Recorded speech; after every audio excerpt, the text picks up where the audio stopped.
From the far reaches of the Milky Way galaxy, it's Retro Nerd Girl with a film review for you. Today, I'll be reviewing the movie Queen of Blood, released in 1966. Starring John Saxon, Basil Rathbone, and JUDI Meredith. Directed by Curtis Harrington. The synopsis is, in 1990, aliens contact Earth but crash land on Mars. A team of astronauts are sent to rescue the aliens, but their mission encounters a blood-sucking alien queen. The story. This is actually the American remake and continuation of a film from the Soviet Union. Dream Come True, released in 1963. The American and UK rights for this movie and many other impressive movies with fantastic special effects for the time coming from the Soviet Union were purchased by Roger Corman in the early 1960s, in which he then recycled into the space-related films he made during that era. Corman then handed the screenplay and the directing of the film to Curtis Harrington, who had just come off the heels of making a similar kind of horror film with Night Tide starring Dennis Hopper. The film follows the original film nearly exactly, even using the same exact footage until about the time that the alien meets all of our protagonists. After that, the story gets darker and more original, almost acting as a sequel to A Dream Come True. Curtis Harrington also used Queen of Blood as a base to create a compelling story about humanity's scientific advancements versus our survival as a species. Much like the movie Alien explored it with its franchise, it's an unknown territory to explore for mankind. There's all this progress that could be had, but there's a lot of threat. And should we outright destroy the potential for so much growth, or save our planet, or save ourselves? It really battles individual ethics and mindset, which is something that varies from person to person. Now the pacing. The pacing in an hour and 18 minutes, the beginning runs a little slow, and that is because that's where you see more of the integration of the original movie and the new movie. I believe there was a struggle to make that work. But it does work with the story. It is pretty slow before you actually get to the alien woman. And there are also a few repetitive parts in order to prove a point that she's a dangerous person. Now the challenge. The challenge in the film is definitely the alien queen, and possibly the threat of an alien invasion under the guise of a friendly visit to Earth as an ambassador. What a clever ruse. The alien is estimated to be the queen of her world, sent on a mission to get to Earth to dispatch her eggs in order to take over the planet. I always wondered why she doesn't hold off on eating the humans until she reaches Earth. But then it makes sense to me in the way that she may actually need the sustenance to hatch her eggs. There may have been a sense of urgency behind that. And, I personally love the Queen and the mystery that surrounds her. What a fascinating character that never utters a word but smiles at her victims, revealing those perfect set of teeth ready to devour her prey. It's just really cool. I mean, she's the original man-eater. Yeah, and the ultimate femme fatale, reminiscent of the alien girl in Life Force, released in 1985, with the way that she hypnotizes her prey. I think she's fantastic. Now, the empathy. The Earthlings receive a message from space that an alien species is sending their ambassadors to Earth in peace. The aliens crash land on one of Mars's moons, so the Earthlings send a team of astronauts to Mars to recover them on a ship called Oceana. The two characters with the most focus in the story is Laura James and her boyfriend, fellow astronaut Alan Brenner. The other humans in the film are pretty much disposable, but characters that the film develop in such a way that you do feel some emotion when they meet their end. One in particular is the Queen's first victim, Paul, who is instantly entranced by her. Once he dies, Alan Brenner is the only one to say, "We ought to destroy her right now." So immediately I liked him for speaking for the audience.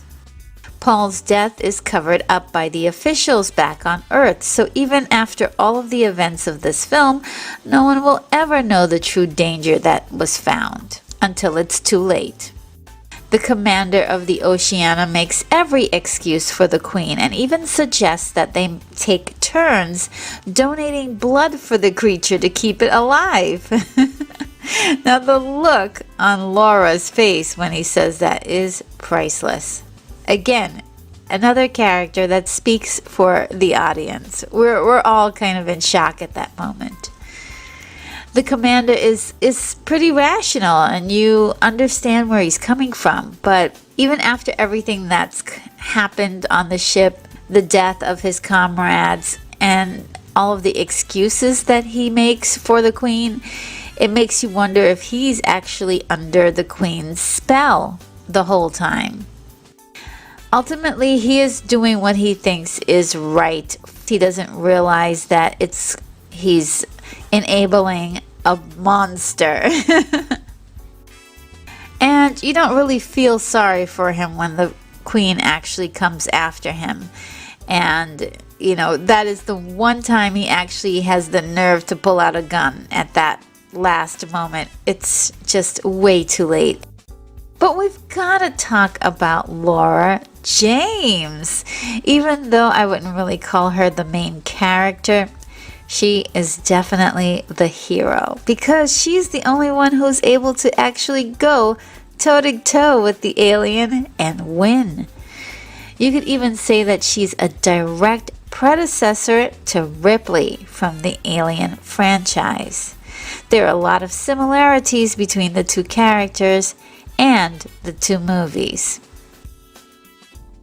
Now, the technical aspects.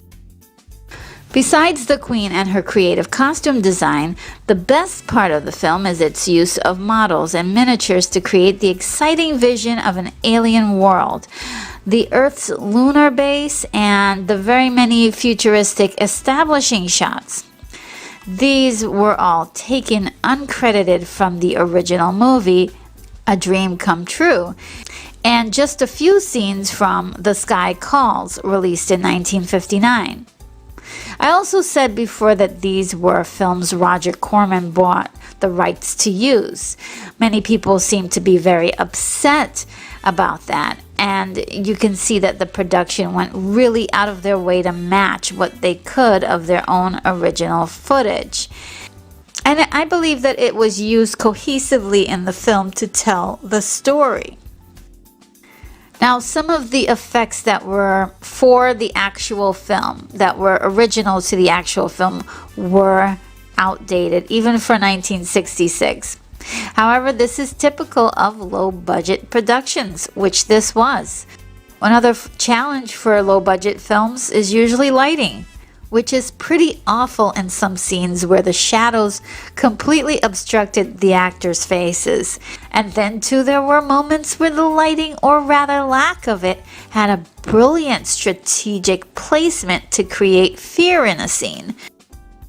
Another inexpensive manipulation were the way that the camera went in for a few wild zoom-ins to denote intensity in a scene. And I felt for me it worked, creating a lot of drama in the film and spicing up the pacing. The original effects for the Queen's attacks that was used in this movie, that they created for this movie, were not bad at all for 1966, using lots of simple practical effects. The music was quite good, giving the film a very mysterious, otherworldly feel when the aliens were on screen. There were also a few blood-curdling stings when the film wanted us to be scared. I felt it was just lovely. And then too, there were lots of little weird alien sound cues and slow-moving, suspenseful sounds. I pretty much enjoyed their effort to create suspense in this film. Now, the performances. Being a very low-budget film, there wasn't much in the budget for a lot of time for the actors to spend during their filming. Actor John Saxon said that his scenes were primarily shot in about 7 to 8 days. Some of the other actors had filmed for a day or two. I pretty much enjoyed everything I've seen John Saxon in because he has such a charismatic character in general. So it was very easy to latch on to his character, especially though since he was one of the few characters that was written to make sense in the film. I just loved JUDI Meredith as Laura James in this. She brought a very serious but naturalistic instinct to the character that made her performance so refreshing. Dennis Hopper plays Paul, and his method of acting is a lot different, and maybe his performance seemed a little off because John Saxon said in an interview that Dennis was trying really hard to keep a straight face on set because of the way science fiction was viewed as a joke at the time in the 1960s. Czech actress Florence Marley as the alien queen was incredible. And she gave an incredible performance, even though she says nothing in the film. Her expressive facial expressions spoke for her character, making her mysterious, yet strangely transparent at the same time. The director really had to fight Roger Corman to have her play in the role because she was an older woman. She had the required exotic quality that would work in the role, and he was right. Her look really enhanced the mystique of the role. I appreciated that a lot. The best parts in the film. There are so many really cool parts in the film for me. For me, one of the best scenes are taken from the original movie with all of those really cool models and sets that were built, miniatures, to create an otherworldly look. The next thing is the alien queen herself and just her compelling presence in pretty much every scene that she's in. And the one that really stands out to me is the Queen's attack on the commander. That entire scene kept brewing up into something really powerfully creepy, and in it you can see where the movie Alien was influenced by this, because there's a scene where she's walking down the hallway and she's getting closer and closer, and the lights are blinking off and on. And I could have sworn, I was like, wow, that is just incredible. It looks a lot like the, Alien moves in 1979. And I'm not the only one who saw the similarities, because Curtis Harrington himself said that Ridley Scott's film is like a greatly expensive and elaborate version of Queen of Blood. Now, the ending. I enjoyed the ending quite a lot, but because it does kind of leave you in a cliffhangery state as you're trying to figure out what is going to happen next in the story, and then it's the end, right? I like the fact that they didn't set Laura up to be the damsel in this story too. So I thought for sure there was going to be this whole thing where, you know, the guy has to come in and save the girl, but it's the opposite. The girl has to come in and save the guy. And I really enjoyed the fact that the ending wasn't a happy one either. It does end kind of like, oh snap, what's gonna happen? You know, so yeah, it was, I loved the ending. My wish list. The saddest thing about this film is that the name of it is Queen of Blood. So you automatically know what's going to happen. That the Queen of Blood is going to be a person who is going to require blood and probably going to kill everyone. So there was no mystery behind what she was going to do in the film, and that was kind of a letdown. Now, my enjoyment.